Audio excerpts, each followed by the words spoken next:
The spice must flow, and the house must bleed. I don't know if that's a quote, but it sounded cool. It does sound cool. You know what else sounds cool? All of you randos listening and watching us right now, hello! Hey! Welcome back to the Fandom at Random podcast. I am Ed. That is Brian. And Brian, we are back. Unfortunately, we are no longer in Fandom Fright Fest. It's a sad moment in the fandom world as we leave Fright Fest area and get into Christmas Hanukkah. I've been trying to come up with a name for it. Christmas horror time. Yeah, I like it. It's bittersweet because I love me some Christmas horror, but Halloween will never... Black Christmas. Yeah, will never be beat, so... So, randos, if you are just tuning in and you have not checked out Fandom Fright Fest, which we just recorded over the last month, you are going to want to go back and absolutely check that out, especially on our YouTube page. Head over to fandomatrandom.com, hit the watch button. That's how you can check it out. We were in costume last episode. Oh, yeah. Luckily, we were in costume, all right. Luckily, I can breathe this time around, both above and below, because that was a tight Power Rangers costume. He was worried because he didn't have a morpher as part of the costume. Luckily, his body was a morpher. It really was. It was not morphin' time; it was mashing time. That mastodon was running full speed ahead. Mastodon, more like it. Master ding dong. But we mentioned at the beginning of this podcast, the spice must flow. We are going to be talking about and reviewing the new Dune film. Yes. Part 1. Uno. And we have so much to get into. We already mentioned Fandom Fright Fest is done. We are excited because there has been so much fandom content that has been coming out and is coming out into this year that we want to talk about. I mean, we've got movies, television, video games, hugely anticipated releases that are happening here. And we're going to be reviewing them, talking about them, reacting to them over the coming weeks and months. And we had to do Dune. We just had to do Dune. A little late to the party, but now everyone has seen it. We can talk spoilers. We can really dig into the sand. And I do want to quickly mention that a bunch of you, I have had people personally message me saying, when are you guys going to cover Squid Game? Mm-hmm. And we both watched it. Big thumbs up from us. We love it. And we're actually going to be covering it on our friends podcast, 8-Bit Movie Review. You know, we've got Brian and Josh. Oh, I'm sorry, Andrew and Josh. I'm saying Brian. Yeah. That's Andrew's brother. In the crossover event of the year. So Andrew and Josh on the 8-Bit Movie Review podcast. We will be on there later this month to discuss Squid Game. We will definitely cross-reference that with you guys so you can listen to our thoughts on it as well as theirs, but we loved it. Yes, we loved it. But before we get into our random review of Dune Part 1, we do have to do the news at random. It has been too long. There's been a shit ton of fandom news that's dropped. We got to talk about it. It's been a while. Let's get into it. Since I've been gone.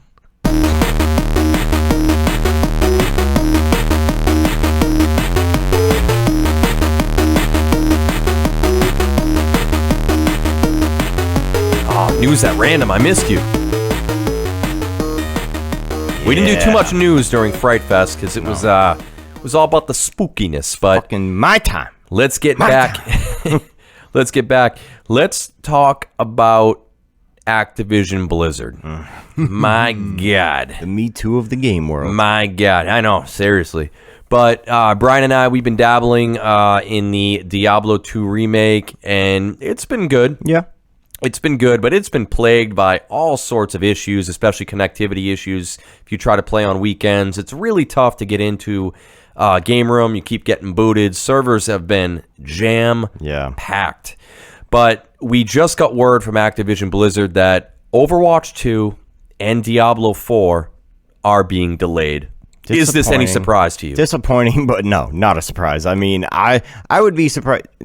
I didn't read this news. Do they give us a new date, or is it delayed indefinitely? Indefinitely on both. I knew it would be, yeah, because the shit they're going through, dude. Diablo 4, I guess I can understand, but Overwatch has been out for so long, they need to release a sequel. You know what I mean?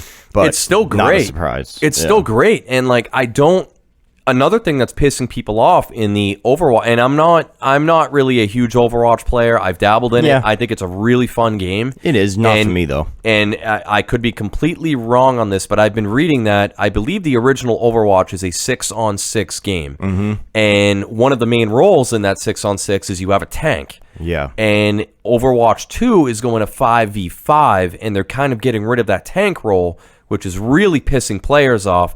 So, I mean, Blizzard has just been doing everything just to piss people off. I mean, it's one of those things. You have a very the big thing about this game, a lot of people say it's a really well-balanced game if you know what you're doing. So to mess with that balance seems to be one of the most moronic, I mean, not the most moronic choice Activision Blizzard has made this past year, but one of them. Yeah, the moronic choice was completely sexually harassing your entire... or a lot of your employees. Yeah, diddling unintentional women is never a good thing. No, so, I mean, I'm sorry, randos, if you're a fan of Blizzard, we've said it for a long time, the original Blizzard is dead. Yes. Hopefully, like a phoenix, they can kind of rise from the flames, and we do get some of these properties coming out that end up being good eventually. Yeah. I wouldn't hold your breath that these games come out anytime soon. Yeah, it sucks. One game that I also was not holding my breath on coming out soon, but it is Elden Ring. Yeah. Oh, man. It looks cool. I mean, dude, no matter how much I play From Software games, I can't fucking do it. Oh, dude. I don't have the patience, dude. I literally played the Bloodstarved Beast in Bloodborne like 78 times before I finally gave up. I was like, I don't know why I couldn't beat him. I just couldn't. Yeah, From Software games are my jam. I'm a huge Dark Souls advocate, one of my favorite games ever, and Elden Ring is going to be their swan song. Yeah. This is the game that they've been working on forever with George R.R. Martin of Game of Thrones fame or infamy, however you want to look at that. Luckily, in George R.R. Martin fashion, we'll get it 4 to 10 years from now. The game is coming out on February 25th, my birthday. We'll see. Come on, they couldn't have planned that better. Yeah. They couldn't. If it gets delayed, I'll be heartbroken because I already told my wife, listen, I have one birthday wish. Yes. Take my son, take the dog, just leave the house, go visit whoever. I just want to play Elden Ring all day long on my birthday, but the gameplay reveal came out. You can hop on YouTube and check it out. It looks cool. It looks awesome. Yeah. It's open world Dark Souls. It looks polished as shit. It's almost like Dark Souls meets Breath of the Wild. Yeah, kind of. It has a really cool aesthetic. There's one thing you can say about From Software. Their games are always fucking dark, always beautiful, that gothic kind of look, but this one kind of strays a little bit away from it. It looks great. Vibrant colors. Yeah, vibrant, colorful. It really does look cool. I will obviously make the mistake of buying it and trying to play it and then putting it down for a year until I get the patience back to play it again. So I'll give it I'll attempt it. But here's the solution this time around is you have a Series X. I've got a Series X now. Yeah. We can co-op this. This is true. So if you get stuck on a boss because you're goddamn terrible at these games, I'm badass. Well, see, I'm good at the games. I just don't have the patience. I beat fucking Hamlet or whatever his name was on the first try. The big guy with the dude you told me. Yeah. I'm good. Oh, Havel. Havel the Rock. I beat Havel in one attempt, ladies and gentlemen. One attempt. That is impressive. And the funny thing is, when I got stuck on the Bloodstarved Beast, I had beat him in a previous playthrough before that. I got like halfway through the game. Then on my second playthrough, I couldn't fucking get past him. I don't get it. I have anger issues, and that's not a game you want to play if you have anger issues. You know what? I will agree with that. If you have anger issues, do not play a FromSoft game because you'll do bad things. Needless to say, I'm excited about this game. Something that I'm maybe excited about, but maybe not. I added this because, again, this is a New England-based, Boston-based podcast. Boondock Saints 3 is happening. So the OG Boondock Saints, I would argue, if Brian and I were making a top 10 movie list for both of us, it would probably make both our lists. I love the original Boondock Saints. Great cult classic film. Absolutely. The second one, not so much. Still a fun watch, but not neat. Doesn't hold a candle to the original. But Boondock Saints 3 is happening. Norman Reedus and Sean Patrick Flannery, they are reuniting They're coming back, and you've got Troy Duffy, who's coming back on again. He's going to write and direct this.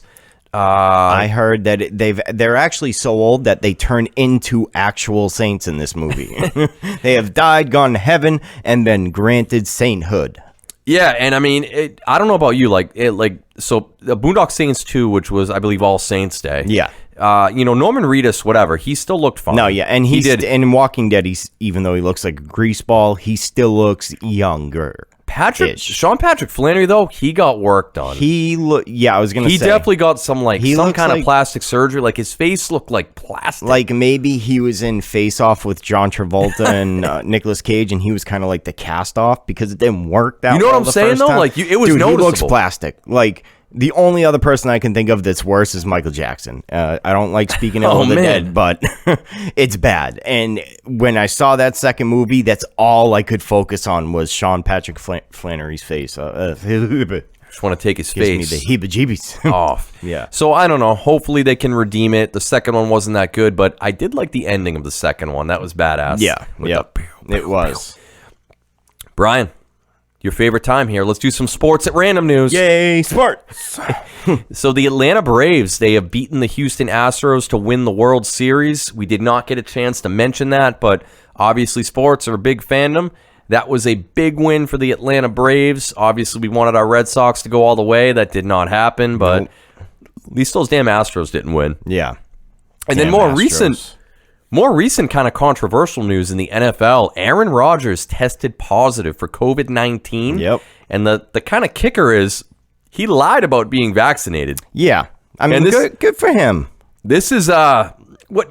Good for him, dude. He doesn't need to tell anybody if he's vaccinated or not. Fuck that bullshit. I don't know. I'm all about vaccinations if you want them, but like having to tell everybody if you are or not is a whole nother story that we will not get into. He said he was immunized. Immunized. The problem is, so the whole problem is, and I agree with you, like people can have whatever your thoughts are on that subject, whatever. Yeah. You can think what you want. But the NFL, it's a business. They are part of these teams and they have protocols that they have to follow. Right. And he was not following the correct protocols per someone that is not vaccinated. So it's created a huge shitstorm in the NFL and even outside the NFL because he's such a prolific person within fandom and media. The funny thing is, the Bert Kreischer concert I went to, show I went to the other night, one of his main shticks was like, I'm just dying to get canceled. He's like, I am by the skin of my fucking teeth always getting canceled because the first time he had an incident, it turned out the Me Too movement happened and he got thrown in the background. Now he's hanging out with Aaron Rodgers and he had randomly just stopped taking pictures with him and hanging out with him right before he was caught lying. And it's just this big running joke. And he was like, yeah, Aaron Rodgers, fuck that guy. I mean, he's my friend, but fuck that guy. How was that show, by the way? It was really good. Dude, there was one comedian before him that was on fire. And Bert was on fire for the first 75% of his show. Yeah. Then it got kind of weird and sad. He started talking about his dead dog and like crying. It was fucked. Whoa. I was like, dude, this is the weirdest boner I've ever had. No. Yeah, I mean, that's a fandom that I'm glad you brought that up, that we're going to delve into pretty soon, comedy. Our good friend Wayne Russell, the Wayne Train, which do we have the train drop on here? Yeah. Wayne Train.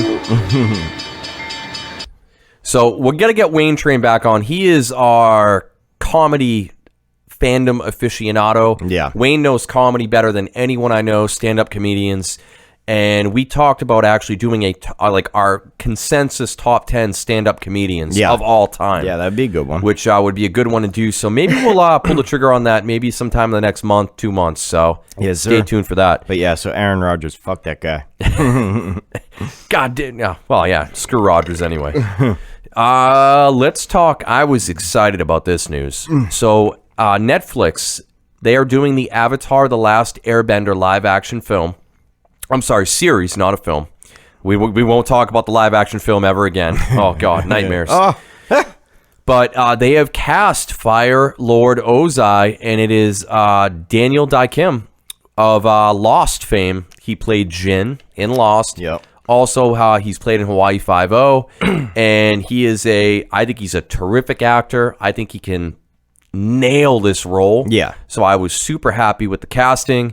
It seems like it's, the original showcast of Avatar: The Last Airbender. They ended up leaving Netflix because or creative differences, which we talked about on previous podcasts, but I'm still holding out hope that it's going to be good, and the casting I've looked at, it looks pretty good, so fingers crossed. Yeah. My thing now is like, all right, you've got Jin from Lost. You got to bring in Yoon Kim, who played Sun in Lost. Have her cast as Ursa. Oh, yeah. Fire Lord Ozai's wife and Zuko and Azula's mother. Oh, man. That'd be badass. It would be such like a good like Lost Easter egg, and we already know their chemistry is lit. Hell yeah. Like, it's so good. I'd be up for that. So, I'm hoping. Hoping and praying. Well, Brian, this is a little sneak peek randos, but feeling a little eternal. We mentioned we've got a bunch of random reviews coming up because so much fandom content has come out and is coming out in the coming weeks. But Marvel's Eternals just dropped this past weekend. I have not seen it yet. I'll be checking it out this week. Yeah, Brian will be doing the same. Mm-hmm. We're going to be reviewing it this upcoming, next episode. But this movie's getting review bombed to shit. Yes. Like, badly. Like, it's getting put down there with like Thor the Dark World, goodness. like bad. Goodness gracious. And it also, I mean, there's a little bit of bias because it does feature the MCU's first openly gay character, which yeah. Dude, I'm not watching it. No. I can't fucking believe we still live in a world where people are going to review bomb a movie for this shit. They are. It's like, fuck off. It's got Angelina Jolie, Salma Hayek. It's like, it's a big-ass movie with a big budget. Who gives a fuck if they have a gay character in it? Yeah, I agree completely. I mean, you wouldn't even think in 2021 that it would be an issue anymore, but apparently it is, and there have been some places in the world that have actually pulled the film and chosen not to show it. Yeah, because of having an openly gay character. South Korea.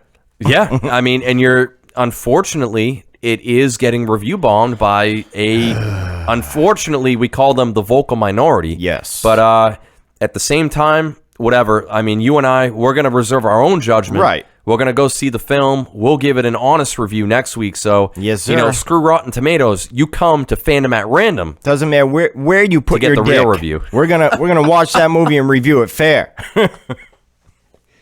I'm just saying. Is that our new motto going forward? I like it. I'm okay with it. It don't matter where you put your dick. Oh, fuck. We're going to get canceled. Last bit of news, and this one is kind of sad.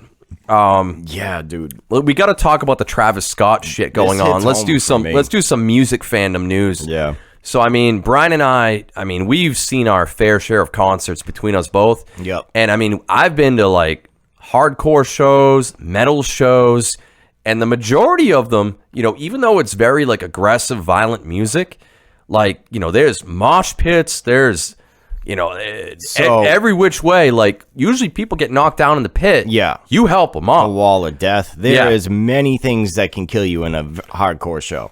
Now, what's been going on with Travis Scott? Do you want to talk about this? Why don't you take this? I'll talk about it because the same thing happened to me when I was at Warped Tour 2004 or some shit. Ironically, not a hardcore band, Newfound Glory. But anyway, let me start off with this. Travis Scott had a show, what was it, Astro World or something like that? And while he was playing, people were getting fucking crushed. Some of the crowd tipped over. People got stuck underneath layers of people. And there's fucking videos from phones everywhere. You can hear these people crying out for help. You can hear them dying, literally. And Travis Scott, right now it's just hearsay and rumors and videos. Nothing's been confirmed. But it's pretty goddamn obvious that he saw shit going on in this crowd. Ambulances everywhere, people lying on the ground. They were even chanting, "Stop the show" at one point. And he stopped for a minute, looked around and said, "Make some noise." So you couldn't even hear people crying out. Yep. It's just fucking crazy. Eight people so far have ended up dying. Hundreds are injured, by the way. Yeah. And let me fucking tell you something, dude. At Newfound Glory, the crowd started doing one of those things. Me, my brother, and a couple of my friends right in the middle of it. And everybody tipped over. And the fear and the claustrophobia and the fucking pain of having that happen, especially in broad daylight, 110-degree weather. It was one of the scariest moments of my life, and I'm surprised not a good way to go. We got out alive. I can't imagine what people were going through. Yeah, definitely scary shit. And, a lot of people have been calling him out on it, and a lot of people actually have been posting other artists stopping shows when similar things have happened. They've been posting videos. Billie Eilish. Billie Joe Armstrong. Kurt Cobain. Fucking what's his face from the Foo Fighters? Dave Grohl. The list goes on. Michael Jackson even. I saw a video of him stopping the show for a bug on the stage. Stop being ignorant. No. And the security picks him up. He goes, "Don't kill it. Don't kill it." I was like, "Oh my, this is getting fucking wild, dude." But Travis Scott deserves it.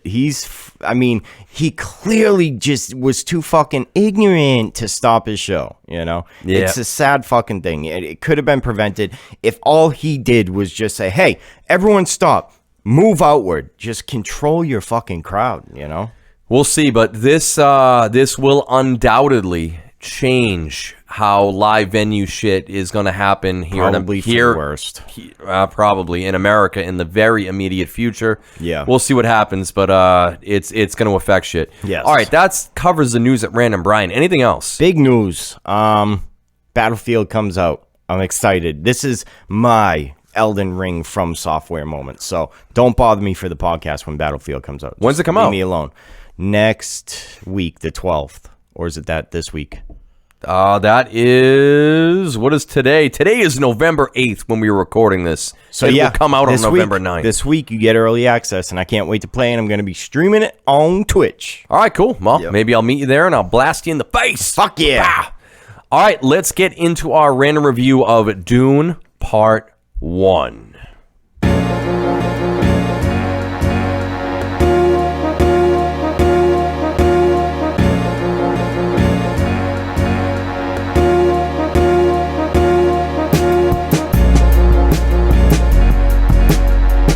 I hate sand.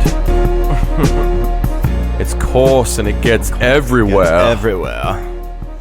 Anakin would hate this movie. Yes. Dude, I love it. Like, that's exactly how I describe this to people that haven't seen it.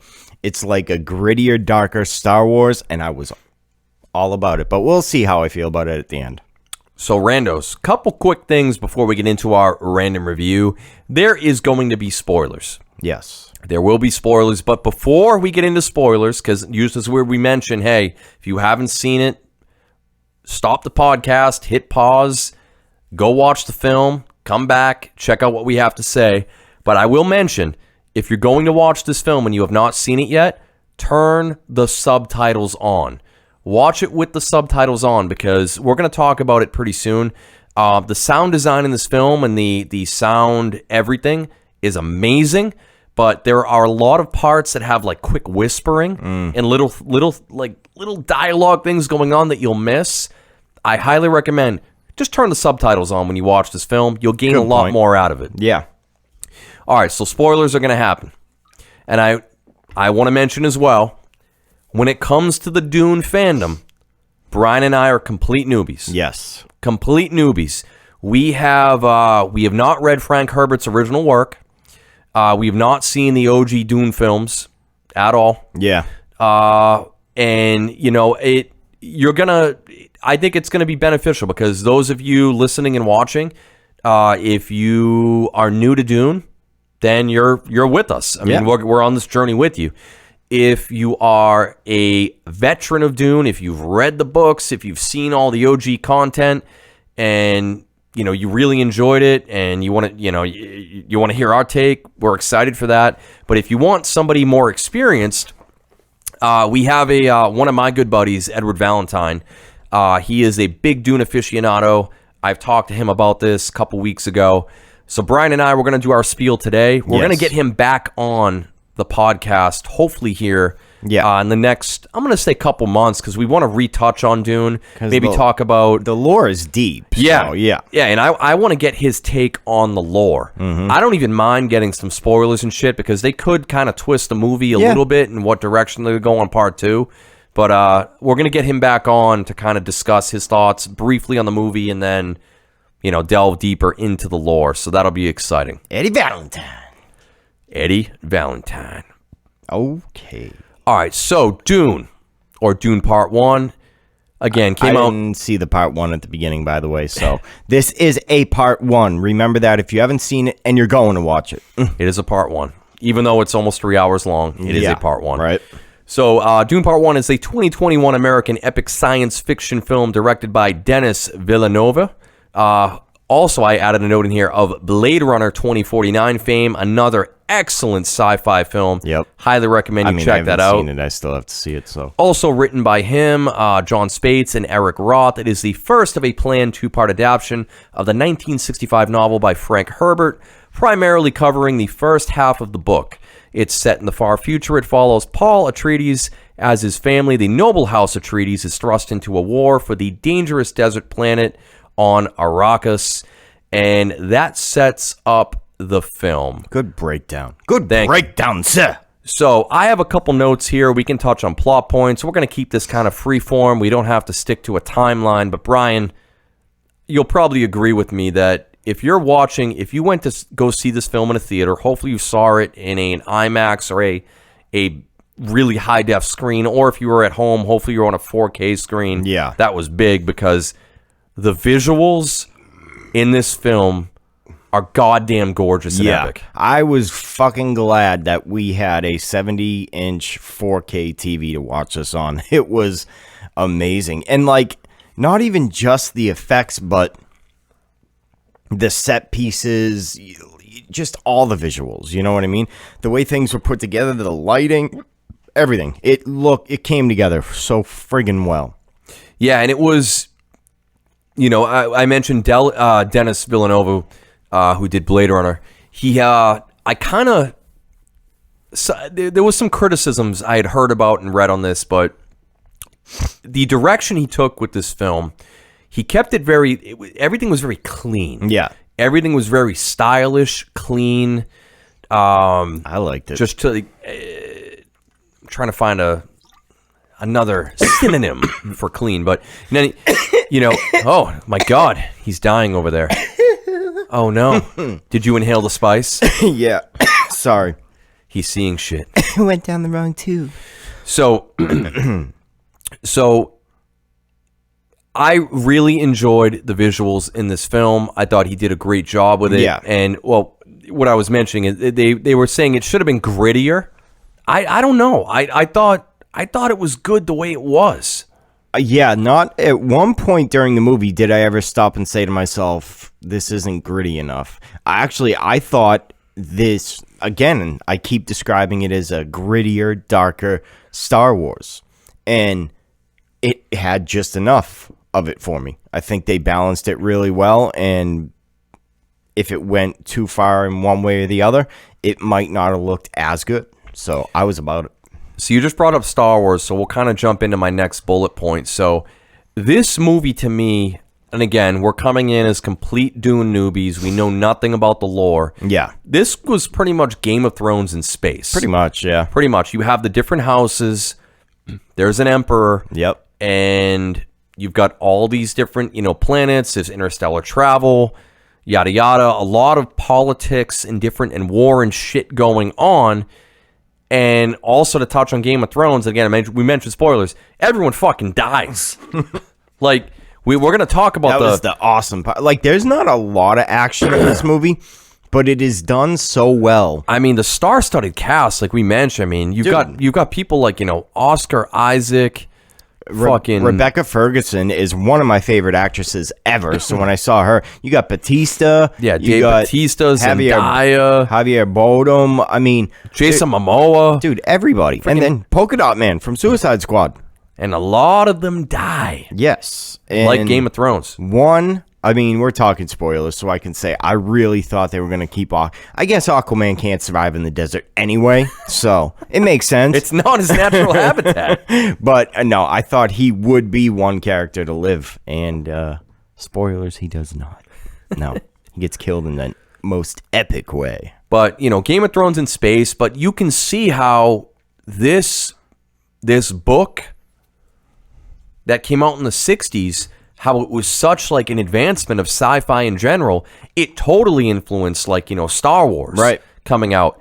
It influenced, you can see like the Stormlight archive for Brandon Sanderson. Like, side note here, I think I have finally landed on a director I would want to direct a Stormlight archive movie. After I saw this, dude, before you even made this connection, before I was even done with the movie, all I could think in my head in the first 45 minutes of this movie was like, holy shit, this guy would make the world of Stormlight look amazing. He would. And that was what I kind of got like halfway through this film. I had the same kind of epiphany you did. I'm like, holy shit. And then not knowing much about Dune, like, there's a lot of similarities there is with the Stormlight archive, how you have these alien people coming to a planet. Again, couple Stormlight spoilers if you have not read the Stormlight archives. Quick warning, randos. But, in the Stormlight archives, they're out there harvesting, gems. Gem hearts, Yeah, gem hearts to capture Stormlight. In this, they're mining spice. And it's general boundaries of the story. They have the different houses. Yeah. And like, dude, can you imagine epic shots over the shattered plains? And with the shard plate? Dude, with the shard plate, and then a chasm fiend come. Look at the way they did the worms in this movie. Fucking, you got that giant creature that lives out in the shattered plains. I think he could fucking nail it. I think he really could. But that's why I added that note, is because, like, it's there. It is. Like, really, you could almost, like, just switch a couple things around in parts of this movie. Absolutely. And it's a Stormlight archive movie. Yep.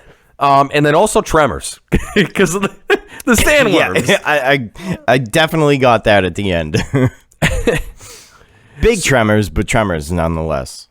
So the basic plot of this film, it starts out, you get to see House Atreides, Duke Leto, which you mentioned, and then on their ocean planet of Caladan, and it's even named after a Stormlight archive character. I just noticed that too. You didn't notice that the first time? Oh my God! Dude, even Caladan is in the movie.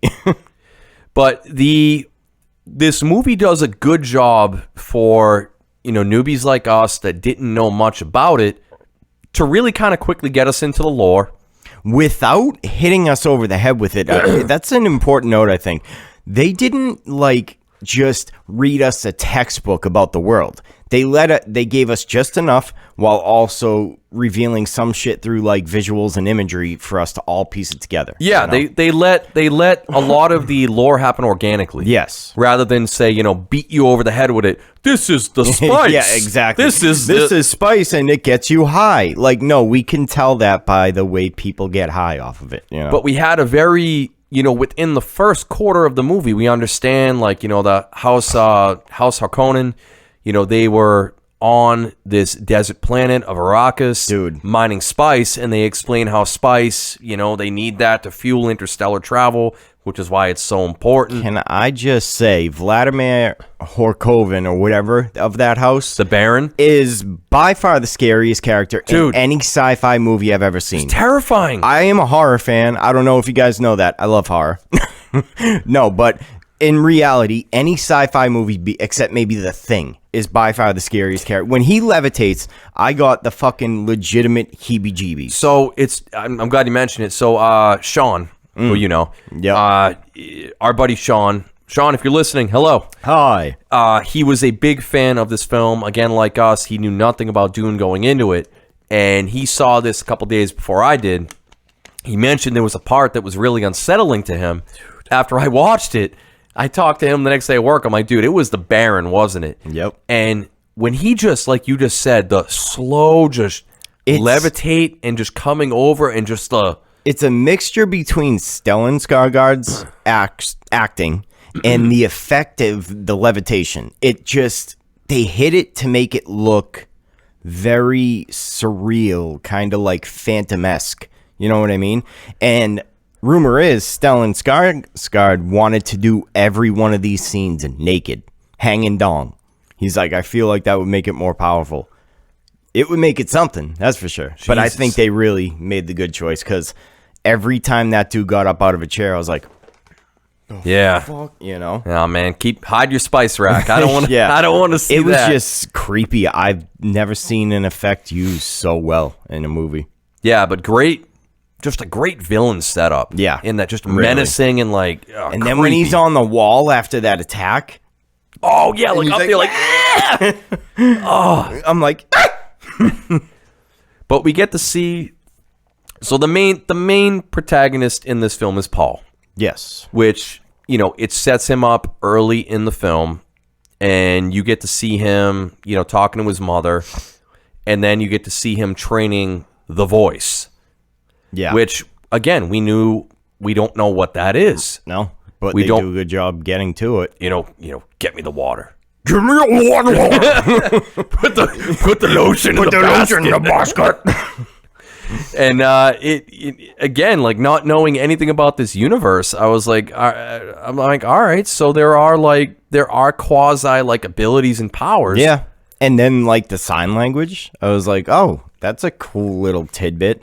With one finger, you can tell somebody to assassinate someone. Like, but it was cool, like how they set up all the houses, but then and then there's the Emperor, but then like in the shadows is the Bene Gesserit. Who that was part of, Paul's mother, Lady Jessica. Yeah. She was part of this, like... With that horrid witch queen, right? Exactly. Yeah. Like they work, like, in the shadows. And she was fucking terrifying, too. Oh, yeah, when he had to put his hand in the box and just, she's like, don't flinch. Don't flinch, you little bitch. It takes the hand out of its box. It gets the hose again. But, I want to give a nod. Like, I thought, Timothée Chalamet, I haven't seen him in too much. This is why using unknown indie actors for movies like this works out really well, because he did a great job. Yeah, I thought every time he was on screen, he just really captured the moment. Yeah. And, actually, the dynamic between him and Oscar Isaac, who played his father, I love how it wasn't that cliche, like, you'll never take my foot. The difference between the father-son dynamic. You could tell his father loved him, setting him up, leaving it up to him and his choice to take over the footsteps of him when he dies. It was a really cool dynamic, and both of them played it awesome. Yeah, and I do like how Oscar Isaac's character, Leto, even when he went to the planet, like you could tell, like he didn't want to. He didn't want to be there. Yeah, he did not want to be there at all. He was doing it out of duty. Exactly. And he wanted to actually go there and, kind of join and with the Fremen, which we haven't even talked about yet. But to really just build everything up in the right way. Yeah. Do it the right way. Not like the Harkonnen did, where they just went in and just decimated these people, tried to kill them, tried to make them slaves. They wanted to try and ingrain themselves into the culture and the land of this planet, But, flash forward, you get to the planet, and then, you very quickly realize that it's kind of crazy. Like I'm sure when you were watching and you see Paul, like initially when the Emperor's crew shows up on House Atreides' planet, and they kind of explain, they say, hey, you've been chosen. The Emperor's chosen you. You're getting the planet next of Arrakis to mine it. Paul smiles. He's excited. Yeah. But his dad's like, oh, shit. Because he realizes that, while you can make a lot of wealth while you're there, you're also kind of screwed if you can't. Signing up for a fucking headache. If you can't pull your weight, you're gonna get killed. And it was a very, very unique kind of thing, looking at these different houses, and this is where you realize that the Emperor, at least what I got from this film, and again, I haven't really read too much into the lore, I could be wrong, we're kind of guessing on a lot of this stuff, but at least what I'm getting from the Emperor is, the Emperor looked at House Atreides as they were getting too powerful, too strong, and he needed to bring them back down, and how better to do that than send them to this planet with little to no resources. Gonna learn today. And pretty much knock them back down. And it honestly reminded me, again, not to go back to Sanderson too much, but of Mistborn. Right. Like what the Lord Ruler would do. You would see the Lord Ruler and Mistborn do that a lot, where the different houses, if a house was getting too prominent, he would mishmash things around to knock them back down. Number one rule of power, always balance the power. Yeah. Because if one house gets out of balance, it's a fucking domino effect, and next thing you know, you're getting metal bands ripped off your fucking arms and you're turning into an old man. Pretty much. Spoilers. Mistborn spoilers. But I mean, not to just reiterate the whole plot of this film, but bouncing through, we get a lot of epic battles that I thought were pretty badass. Yeah. We get, again, Duncan, Idaho. Dude, his fight scene, that's played by Dave. After I read his name just now, I was like, Duncan, Idaho. Jason Momoa. Like, that is a very white Kentucky name. Like, and he's not a white Kentucky. There were a bunch of memes online like Duncan, Idaho. Duncan, really? Idaho. But even like the main, they took a chip bag and was like, we should just name him that. even the main protagonist, like his name is Paul. Yeah. It's not even, and that's the whole like couldn't we call him Ryzen or like, I don't know, something cool, But the whole kind of plot of this movie, or what they're building up to, or what they're building him up to, is that Paul has these abilities from being birthed, and again from someone from the Bene Gesserit, that he has these supernatural abilities that he is going to become the one. Again, now you're bringing the Matrix into it. I know, right? But he's getting these visions of the future. Yeah, he's dreaming. Yeah, he's dreaming of Zendaya's character, who again is of the Fremen. I like how he looks like a little pussy, but he can actually hold his own in a fight too. Yeah, like he can kick some serious ass when he wants to, or he could just be like, "Give me the sword," and get the sword and kill him. But he fights it out. Yeah, and I liked a lot of the fight scenes. I thought it was good. Yeah, I thought the choreography was really good. It looked like they had like Josh Brolin was like that Marine fucking twice. He type plays guy, he plays that so well. But did he die? Did we see him die? Because they were getting bombed, and then it showed him running out like after me. I don't know if we ever saw him die. I don't think we've seen an on-screen death. No. Because I kind of believe he would. It leads me to believe he would be alive. Right. But I think they had the actors doing a lot of their own fight scenes, which is always better in the long run. Oh, yeah. If you can get your actors trained to do a lot of their fight scenes, it looks so much better. So, yeah. And again, touching on things with this, with leading in towards the end of this film. But, yeah. This is a very short story, by the way, lengthened into a 3-hour film. Yeah, and we're going to get a lot more in part 2. Yeah. But, I mean, I don't even know what else to touch on. I mean, I don't want to just rehash the whole plot to you because, I mean, you've obviously already watched it. But is there anything else? Like, what else did you really like or dislike about the film? I mean, I liked Paul's character development throughout. Yeah. I mean, I like they kept bringing the visions in. The visions were in it. I don't think... And I know it was designed this way, and I don't think it's technically a negative. I would have liked to see a little more of the dynamic between Chani and Paul, Zendaya. Sure. There was a lot of visions, but they met for 10, 15 minutes before the movie ended? Yeah, and I think that was because they knew they were going to make a second one. Yeah, so it's not, like I said, it's not technically a negative, but that, and I would have liked to see the worm in this movie, like full worm. Oh, you never go full worm, dude. Yeah, they got to get that R rating to go full worm. No, if you're gonna take out your worm, you might as well show the whole thing because you never know when you're gonna get to show it again. I kind of laughed too because the Fremen called the worm Shai Halud. Yeah. Which, dude, I totally hardcore band back in the day. I used to listen to them. Now I'm like, okay, that's how they got their name. I totally knew that they were going to ride the worms too. I was like, these motherfuckers are going to surf the worm in this sand. But no, I mean, we covered the plot. It's really political. And a point on that, they did, dude, when it comes to things like Game of Thrones and shit, I have such a hard time keeping up with houses and names and conflicts and everything else.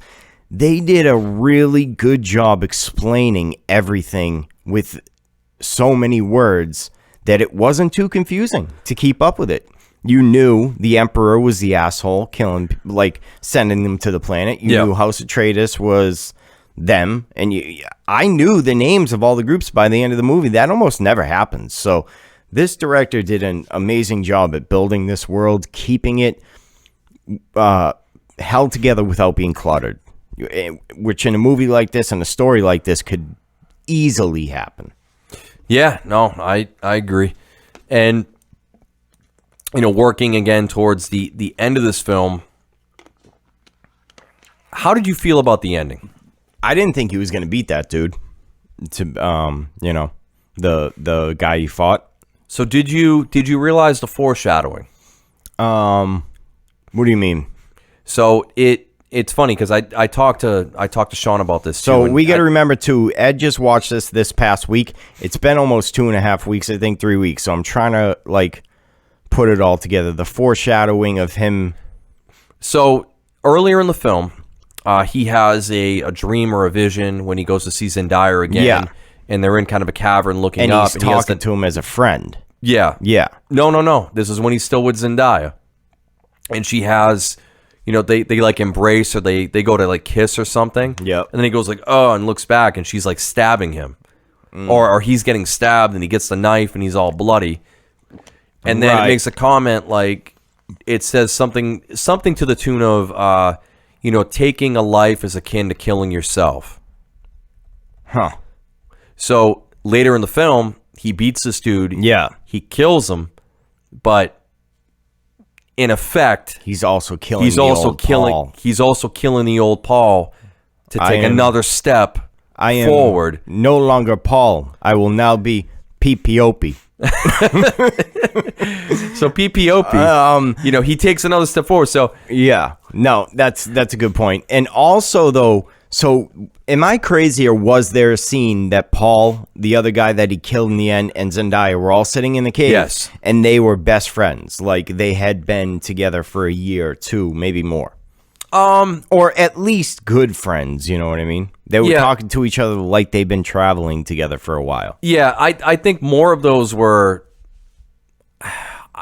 less visions of the future and more almost spirit visions of possibilities. Not even telling him roundabout ways of things that will come to pass. Okay, because I guess if I almost like a spirit guide. If I had to complain about anything in the movie, it would be that some of the visions didn't add up to what happened in the movie, and they didn't explain well enough whether it was a spirit guide, whether it was something that could have happened if he didn't change it along the journey. Other than that, I don't have a lot of complaints about this movie at all. Yeah, because Duncan's death was pretty much dead on, right? And he couldn't do anything to stop. Yeah, that. No, that came to fruition absolutely. But I'm so curious now with they keep mentioning his mother, Lady Jessica. Yeah, keeps mentioning she believes he is the one, right? And when he fully realizes his abilities, he'll be able to. He could control time and space itself. Yeah. Past, present, and future. Which I was kind of confused by. I'm this doesn't seem like it's going full I can bend time and the universe type powers. But I don't know. I guess it could be. We don't know anything about it, so, I don't know. And this is what stinks. I also I like the film so much. Now I kind of want to go and read the books. Yeah, exactly. But I also don't want to spoil it. But at the same time, the books are always better anyway. And I'll be honest, dude. I saw the trailer for this. I saw the cast. I wrote it off. I'm there's no way I'm going to like this movie. I don't care. And then Taylor said she wanted to see it. I'm whatever. Let's just watch it. And did she know anything about Dune? No. But she thought it looked good. And I'm glad I did, because this was a surprise. I had heard about the old Dune in the books, and the common complaint is that they tried to fit the whole book in one movie in the old ones. So I'm glad they didn't do it this. A lot of people are complaining oh, it was barely even a movie. It was the first part of a movie. That's not a complaint from me at all. That gave them the time to build this world up. And without that, it wouldn't have been what it was. So I have no problems with it. So I'm of, initially when they said they were doing a part 1, they said there might be a part 2. And it's been greenlit. By the way, it's been greenlit. Part 1 has done very well. It's still doing very well. It's making them a lot of money. It's expanding the lore. HBO knows they've got a winner on their hands. Yeah. With a young, pretty cast that they can make many, many millions off of. I would not be surprised. There is beyond enough content for them to turn this into a trilogy. Yeah, that's what I'm thinking. I'm thinking if HBO is smart, they're going to say, okay, take your time with it. Flesh out part 2 a bit more. Don't go full Hobbit with it. Yeah. Don't add the barrel scene for half an hour just because you need to. But I mean, I thought they did a good job and enough balance with this film. You know, they had time for exposition, time to sit down and have dialogue with characters, and it was never, the pacing was good. It was never boring. It felt like everything included in this movie was important to know for the story. There was very little, we need this just because we need it, just because it looks good on screen, just because it's a big explosion. Everything added to the atmosphere, the world building, and the story. All right, Brian. Anything else to add before we get to our random review scores? No. 2023, I think, is when they call in for the second part, right? So I'm excited. I am too. All right, you want to kick us off, or you want me to go? All right. 1 out of 10 sand dunes, or 1 out of 10 shy haloods, sandworms. Shy haloods. I am going. Man, I'm going to go high on this one. I just loved it so much, and there's very little I have to complain about. I think I have to go 9.5 on this. Nice. Yeah. It might be given a little more credit than it deserves, but I'm at a 9.5. I fucking loved it, and I can't wait to see the second one. Yeah, no, that's good to hear. Yeah. I'm gonna be close. I'm gonna be close to you on this one. So, and it's funny because I'm very curious. Again, we're both, I mentioned before, we do not know the original Dune shit at all. Maybe so we're coming in as noobs, and maybe because it happens to like us. It's funny because we're feeling that hype right now, you know? We're not usually in this position. Like, Brian and I are usually, like, balls deep in most fandoms. In all of the whereas usually we're bringing other people to shit who don't know anything about it. And then we get, like a good quick example was, like, the Death Note movie that came out on Netflix, the live action, where I'm a huge Death Note fan, manga, anime. I brought in people to check that out that have no idea what it even is. Yep. And they really liked the movie. Hell yeah. And I was like, oh, fuck, it sucked. It was so bad. It was so bad. But I'm wondering if you're let us know, Randalls, in the comments, like if you're a hardcore Dune aficionado, what your reviews are or what your review scores would be. I'm curious too. But sure. I'm with Brian. I'm going to give this, I'm going to give it a 9 out of 10. Yep. I'm going to give it a 9 out of 10. I really, really enjoyed this film. I enjoyed it a lot more than I thought I was going to, like Brian did. Yeah. I was going into it like, all right, this is probably going to be a solid B-, C+ sci-fi film because they gave it the budget. Yeah. It's got the actors, but they backed it up. It had good pacing, good cinematography, good story. Yep. Some good twists and turns. The lore was there. Yes, it was. And they have a chance, I think, to really make this, I don't want to put it up on too high of a pedestal, but, you know, you had Lord of the Rings come out on the fantasy end. Right. They have enough lore here. If they can expand this and keep this going, Dune could do something over time to become a sci-fi version of Lord of the Rings. I think that's actually a really fucking good analogy because they have all the building materials. They've already shown that they can build with those materials. The potential for battles on different planets, and I mean, the potential is endless. And yeah, I mean, if they play their cards right, absolutely, I could see a great trilogy and maybe some spin-offs coming out of this. Well, Randos, thank you for joining us for our random review of Dune. Oh, thank you. Part 1. We will be back next week. We'll be doing another random review of Marvel's Eternals. Will it surprise us like Dune did? Or will it forever live in eternal in our hearts? That just came right off the tongue. I love it. I loved it. My tongue does amazing things. All right, Randos, let that spice flow. We out.